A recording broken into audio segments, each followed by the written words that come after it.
চলছে। মহান সৃষ্টিকর্তার নামে আর শুরু করলাম। সুপ্রিয় শিক্ষার্থী বন্ধুরা, আজকে তোমাদের নবম শ্রেণীর পদার্থবিজ্ঞান বিষয়ে দ্বিতীয় অধ্যায়ের গতি সমীকরণ এবং আমাদের যেটা অসমাপ্ত ছিল ত্বরণ, সেই সম্পর্কে তোমাদের আজকে পড়াবো। আশা করি সকল শিক্ষার্থী বন্ধুরা তোমরা মনোযোগ সহকারে দেখবে এবং যদি কোনো সমস্যা থাকো এবং প্রশ্ন করার থাকে তোমরা কমেন্টের মাধ্যমে আমাকে জানাবে, তোমাদের উত্তর দেওয়ার চেষ্টা করব। আজকে যে টপিক্সটা আমরা পড়াচ্ছি খুবই গুরুত্বপূর্ণ, বিশেষ করে গতির সমীকরণ এবং অন্যান্য চ্যাপ্টারের বিভিন্ন গাণিতিক সমস্যা সমাধানের জন্য আমাদের এটা গুরুত্বপূর্ণ। তো চলো, আমরা গত ক্লাসে যা পড়েছিলাম তা ছিল বেগ, দ্রুতি। বেগ ও দ্রুতির মধ্যে পার্থক্য দিয়েছিলাম। প্রশ্ন ছিল তোমরা এগুলা করার জন্য চর্চা করবে। আজকে আমরা প্রথমত ত্বরণ সম্পর্কে জানব, যে ত্বরণ কি। তো ত্বরণ কখন গঠিত হয় লক্ষ্য করে দেখো। ত্বরণ হচ্ছে অসমবেগের পরিবর্তনের হার। তাহলে অসমবেগের পরিবর্তনের হার বলতে আমরা কি বুঝি? ধরো কোনো একটা গাড়ি এখান থেকে চলতে আরম্ভ করলো, এই বিন্দু থেকে চলতে আরম্ভ করে এদিকে যাচ্ছে। গাড়িটার আদি বেগ ধরলাম স্থির অবস্থায় ছিল, 0 মিটার সেকেন্ড ইনভার্স অবস্থায় ছিল। এখান থেকে সে চলতে আরম্ভ করলো, চলে কোনো এক সময় অর্থাৎ প্রতি সেকেন্ডে তার বেগ বৃদ্ধি পেতে শুরু করলো।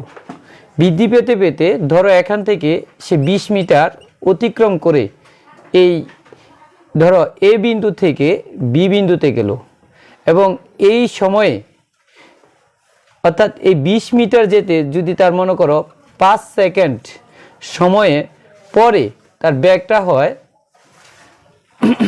ধরো প্রতি সেকেন্ডে 50 মিটার পার সেকেন্ড। অর্থাৎ এখান থেকে যাওয়ার পর তার বেগটা বৃদ্ধি পেয়ে গেল।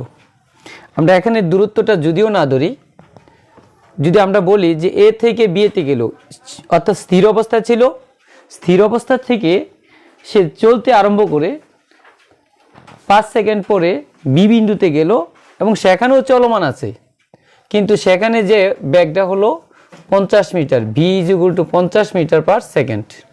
তাহলে দেখা গেল যে তার শুরুতে বেগটা থেকে বৃদ্ধি পেয়ে প্রতি সেকেন্ডে 50 মিটার হয়েছে। তাহলে এখানে একটা বেগ এবং সর্বশেষ একটা বেগ, এখানে কিন্তু বেগের পরিবর্তন হয়েছে।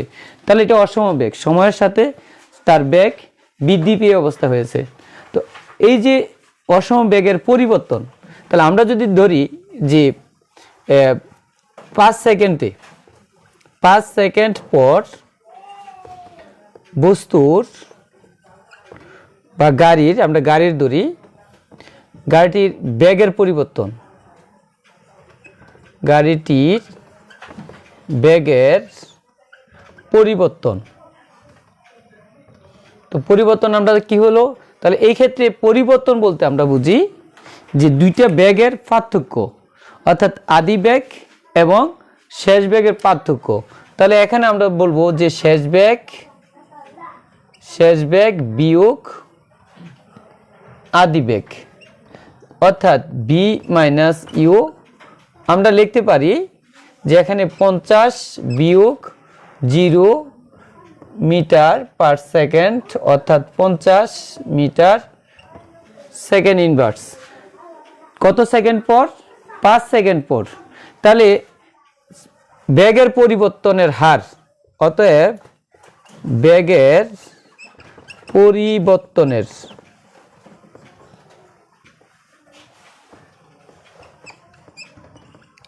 হার কি হতে পারে? অর্থাৎ এই ক্ষেত্রে আমরা বলতে পারি বেগের পরিবর্তনের হার যখন হয় তখন কিন্তু সময় দ্বারা ভাগ হবে। এক্ষেত্রে আমরা সময় দ্বারা ভাগ করে দেব। তাহলে এই বেগের পরিবর্তনের হারটা দেখা গেছে 10 মিটার সেকেন্ড ইনভার্স টু। আর এই বেগের পরিবর্তনের হারকে আমরা বলে থাকি ত্বরণ। অর্থাৎ যেহেতু বেগ এর পরিবর্তনটা বৃদ্ধি প্লাসের আসছে, সেক্ষেত্রে আমরা এটা ত্বরণ বলি। সুতরাং এক্ষেত্রে আমরা যদি উদাহরণস্বরূপ বলতে পারি আরও, যে কোনো বস্তু ইউ আদি বেগ নিয়ে চলতে আরম্ভ করে টি সময় শেষে ভি শেষ বেগ প্রাপ্ত হয়, এই দুইটা অবস্থা থেকে ভি শেষ বেগ প্রাপ্ত হয়, তাহলে টি সেকেন্ড পর বস্তুর বেগের পরিবর্তন, টি সেকেন্ড পর বস্তুর বেগের পরিবর্তন, তাহলে পরিবর্তনটা হচ্ছে শেষ বেগ বিয়োগ আদি বেগ। অতএব 1 সেকেন্ড পর এইটি হচ্ছে বেগের পরিবর্তনের হার ভি মাইনাস ইউ, অর্থাৎ একক সময়ে বেগের পরিবর্তনটাই হচ্ছে ত্বরণ। তাহলে আমরা লিখতে পারি টি, এই ত্বরণকে আমরা এ দ্বারা প্রকাশ করি, তাহলে v minus u by t. অর্থাৎ ত্বরণ হচ্ছে যে a equal to v minus u by t. এটা হচ্ছে ত্বরণের আমরা সূত্র। এখানে ত্বরণের একক, ত্বরণের একক, তাহলে আমরা সংজ্ঞাটা বলে পেলাম যে অসমবেগের পরিবর্তনের হারকে ত্বরণ বলে। তাহলে ত্বরণ ইজ ইকুয়াল টু লিখতে পারি অসম বেগের পরিবর্তনের হার কে ত্বরণ বলে। আর এতক্ষণ আমরা যেটি করলাম এটি উদাহরণ হিসেবে নিয়ে নিতে পারি। অর্থাৎ আমরা যদি বলি যে কোনো বস্তু ইউ আদি বেগ নিয়ে চলতে আরম্ভ করে টি সময় পরে টি সেকেন্ড পরে, আমরা যদি ইউ মিটার সেকেন্ড ইনভার্স ধরি আর ভি মিটার সেকেন্ড ইনভার্স ধরি, তাহলে টি সেকেন্ড পরে বস্তুর বেগ যদি ভি হয়, তাহলে টি সেকেন্ড পর বস্তুর বেগের পরিবর্তন হচ্ছে v minus u meter second inverse. তাহলে এখানে আমরা এটাই থাকবে, আর এখানে যেহেতু সেকেন্ড আছে তাহলে মিটার সেকেন্ড ইনভার্স টু। তাহলে এটা হচ্ছে একক, বেগের একক, সরি ত্বরণের একক। তাহলে ত্বরণের একক হচ্ছে, এটা আমরা ব্যাখ্যা দেব, এটা হচ্ছে ব্যাখ্যা। এই ব্যাখ্যাটা দিতে যে আমরা কিন্তু কথায় কিছু লেখা লিখতে হবে, তোমরা লিখে নিও। ত্বরণের একক, ত্বরণের একক হচ্ছে বেগ বাই সময়ের একক। তাহলে বেগ বাই সময় এর একক। তো দেখো বেগের একক হচ্ছে মিটার সেকেন্ড ইনভার্স আর সময়ের একক হচ্ছে সেকেন্ড। সুতরাং এখানে কিন্তু আমরা লিখেছি, এই ক্ষেত্রে মিটার সেকেন্ড এটা উপরে উঠলে -2 হয়ে যায়, অর্থাৎ মিটার পার সেকেন্ড স্কোয়ার। ত্বরণের একক হচ্ছে মিটার পার সেকেন্ড স্কোয়ার। ত্বরণের মাত্রা, ত্বরণের মাত্রা, ত্বরণের মাত্রাকে আমরা বেগের মাত্রা, বেগের মাত্রা বাই সময়ের মাত্রা, সময়ের মাত্রা সূত্রটা থেকে আমরা পাচ্ছি। তাও বেগের মাত্রা আমরা জানি এল টি ইনভার্স আর সময়ের মাত্রা হচ্ছে টি ইনভার্স। সুতরাং আমরা কি লিখতে পারি এল টি ইনভার্স 2। এখন আমরা দেখব যে কোনো বস্তুর বেগ যদি অর্থাৎ অসমবেগে চলে নির্দিষ্ট সময় পর পর ত্বরণ যদি একই থাকে, তাহলে এই ত্বরণকে আমরা বলি সুষম ত্বরণ। আর যদি নির্দিষ্ট সময় পর পর ত্বরণের মান ভিন্ন হয়ে যায়, তাহলে এটাকে আমরা বলি অসম ত্বরণ। এক্ষেত্রে আমরা যদি লেখচিত্রের কথা চিন্তা করি, অনেক সময় তোমাদের এরকম আসতে পারে যে ধরো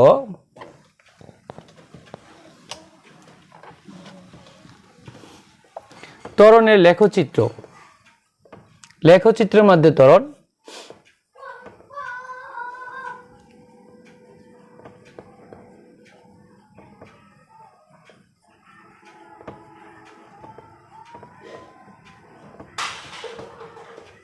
এই ক্ষেত্রে আমরা আগে লেখচিত্রটা বুঝি। ধরো এটা হচ্ছে বেগ আর এটা হচ্ছে সময়।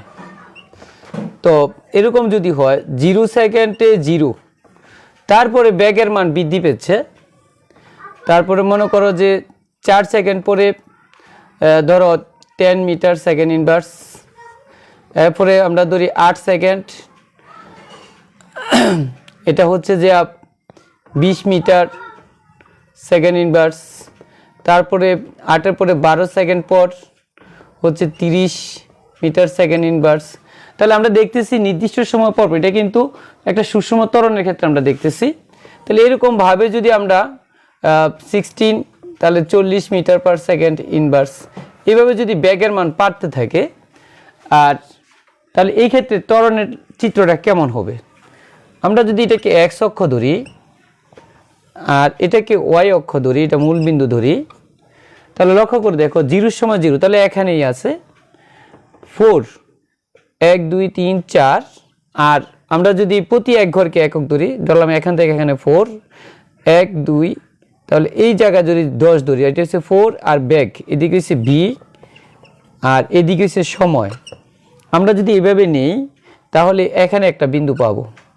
অনুরূপভাবে আমরা এই দিকে এক ঘরকে 5, তাহলে 10, আর এই ঘরে এদিকে এক ঘরকে 4 যদি ধরি, তাহলে এদিকে আরেক ঘর গেল 8, আর এখানে হচ্ছে যে 20 10 20, তাহলে এখানে একটা বিন্দু পাবো। তারপর আমরা পাবো কি 12, আর এখানে 1 2, তাহলে এই সোজাসুজি একটা বিন্দু পাবো। লক্ষ্য করে দেখো এখানে হচ্ছে 16 আর এখানে 40, তাহলে এখানে একটা বিন্দু পাবো। বিন্দুগুলো যদি আমরা রেখা দ্বারা যুক্ত করি তাহলে এরকম একটা সরল রেখা পাবো। তাহলে এটা হচ্ছে সুষম ত্বরণের ক্ষেত্রে আমরা এটাকে নতি বা ডাল বলতে পারি। এক্ষেত্রে আমরা এই ধরনের লেখচিত্র পেয়ে যাব। যদি অসম ত্বরণ ঘটে তাহলে কি ঘটবে? ধরো এখানে যদি প্রথম 4 এরপর 8 সেকেন্ড পরে এখানে আমরা যদি ধরি কিছুটা কমে গেছে, ধরো 15 হলো, হ্যাঁ, এখানে যে আবার 30 হলো, তাহলে এখান থেকে এখানে ডিস্টেন্স হচ্ছে 5, এখানে আবার কত 15 হয়ে গেল, বা যদি আমরা ধরি এখানে 25, তাহলে লক্ষ্য করে দেখো এখান থেকে এখানে ডিস্টেন্সটা 5, এখান থেকে 10, তাহলে ব্যাগ কিন্তু এই হারে বৃদ্ধি পাচ্ছে। এই ক্ষেত্রে লেখচিত্রটা আমাদের কেমন হবে? তাহলে এই ক্ষেত্রে আমরা দেখব যে এখানে এটা যদি আমরা মুছে দেই তাহলে ওই এককে এ ঘরে প্রতি এক ঘরকে 4, এ ঘরে প্রতি এক ঘরকে 5 যদি ধরি, তাহলে চতুর্থ সেকেন্ড শেষে বিন্দুটা হবে এটা। তারপরে 8 সেকেন্ডের সময় এখানে এটা হবে এরকম যে 10, তাহলে এই ক্ষেত্রে এরকম হবে, এদিকে বিন্দুটা এসে যাবে। তারপর 12 সময় হচ্ছে 25, তাহলে এখানে দেখা যাচ্ছে যে 10 15 20 25, তাহলে এই ক্ষেত্রে এরকম হবে। তাহলে এই ক্ষেত্রে এই ব্যাগের মানটা কিন্তু কিছুটা আস্তে আস্তে বেঁকে যাবে, এরকম বাঁক হয়ে উপরের দিকে উঠতে থাকবে। তাহলে এটা হচ্ছে অসম ব্যাগের ক্ষেত্রে লেখচিত্র। সুপ্রিয় শিক্ষার্থী বন্ধুরা, এবার আমরা দেখব যে এই ব্যাগ, ত্বরণ এবং এতক্ষণ আমরা ত্বরণ বৃদ্ধির ক্ষেত্রে দেখলাম। অনেক সময় যখন আমরা অ্যাক্সেলেটর চেপে দিই, গাড়িকে ব্রেক করি অথবা থামিয়ে দিই, তাহলে কিন্তু এটা ঋণাত্মক ত্বরণ মানে ব্যাগ হয়। এই ঋণাত্মক ব্যাগ হলে কি ঘটে? অর্থাৎ ঋণাত্মক ব্যাগ কেমন? মনে করো একটা বস্তু যে ইউ অর্থাৎ চলমান অবস্থায় আছে, আদি বেগ ধরো আমরা 50 মিটার পার সেকেন্ডই ধরো আসে, প্রতি সেকেন্ডে 50 মিটার।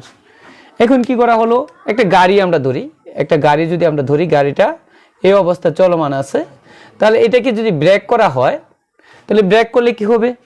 ব্রেক করলে তার ব্যাগ কিন্তু কিছুটা কমে যাবে। আমরা কিন্তু ব্রেক হঠাৎ করে ধরি না, আস্তে আস্তে যখন অ্যাক্সেলেটর চেপে আসে তখন এটা একসময় এখানে যদি এসে থেমে যায় এই বিন্দুতে, অর্থাৎ এই বিন্দুতে ইউ অর্থাৎ 50 মিটার সেকেন্ড ইনভার্সে চলমান ছিল, সে অ্যাক্সেলেটর চাপলো, ধরো 5 সেকেন্ড পর অর্থাৎ t=5 সেকেন্ড পর তার থেমে যাওয়া, অর্থাৎ এটা থেমে গেছে, অর্থাৎ এখানে স্থির হয়ে গেছে। স্থির হয়ে গেলে আদি ব্যাগ 0 মিটার, অর্থাৎ সেখানে স্থির হয়ে গেল।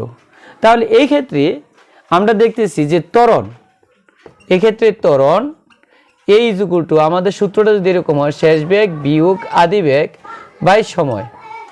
এক্ষেত্রে আমরা দেখতেছি যে 0 - 15 meter second inverse by 5 second. এই ক্ষেত্রে মাইনাসের 15 বাই 5 মিটার সেকেন্ড ইনভার্স 2, অর্থাৎ ঋণাত্মক ত্বরণ এখানে -10 মিটার সেকেন্ড ইনভার্স 2। এক্ষেত্রে কিন্তু ত্বরণের মানটা হচ্ছে ঋণাত্মক, অর্থাৎ এই ত্বরণ আমরা যদি এইভাবে লিখি ত্বরণ =-10, এই ত্বরণ না লিখে যদি আমরা লিখি মন্দন, তাহলে সমান 10 মিটার সেকেন্ড ইনভার্স 2। শিক্ষার্থী বন্ধুরা একটু মনে রাখবে, যখন মন্দন লিখলাম তখন ঋণাত্মক চিহ্ন কিন্তু আমি লিখিনি। ঋণাত্মক চিহ্ন যদি লিখতাম তাহলে মন্দন কথাটা কিন্তু আসতো না, তখন ত্বরণ হতো।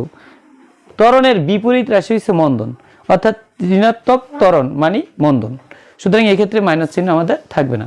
আশা করি তোমরা ত্বরণ, মন্দন এবং লেখচিত্র এটা বুঝতে পারছো। এবার আমরা দেখব যে গতির কিছু সমীকরণ আছে, এই সমীকরণগুলা প্রতিপাদন। এখানে এই গতির সমীকরণগুলা কি কি? নিউটনের গতির সমীকরণ কি? নিউটনের গতির সমীকরণ কয়টি ও কি কি?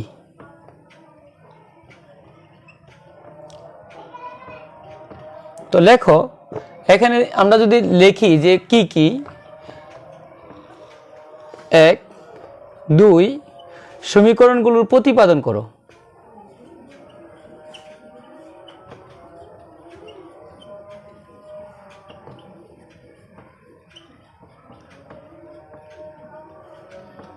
তাহলে আমাদের যে নিউটনের গতির সমীকরণ আমরা জানি যে 4টি। গতির সমীকরণ হচ্ছে, অ্যান্সারটা হবে গতির সমীকরণ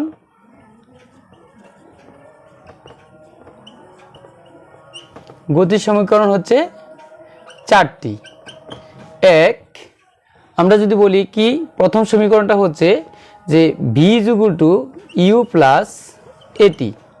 2, s = u + b/2 × t। 3, s = ut + ½ a t²। 4, b² = u² + 2 as। শিক্ষার্থী বন্ধুরা, এখন এই সমীকরণগুলো কিন্তু আমরা জানি, কিন্তু এখন প্রশ্ন হচ্ছে এগুলো প্রতিপাদন করব কিভাবে। প্রতিপাদন হচ্ছে আসলে মূলত ব্যাখ্যা সূত্র গঠনটা। তো এখানে লক্ষ্য করো, আমরা যদি এই প্রথম দুইটা জানি তাহলে এই দুইটা থেকে আমরা কিন্তু তৃতীয় এবং চতুর্থ সমীকরণটা ইজি বার করতে পারি। তাহলে এখানে কিভাবে আমরা জানব? প্রথম সূত্রের প্রতিপাদন, প্রথম সূত্রের প্রতিপাদন, প্রথম সমীকরণটির প্রতিপাদন।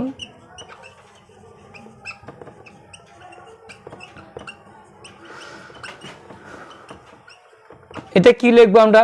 তাহলে এখানে দেখো v = u + at।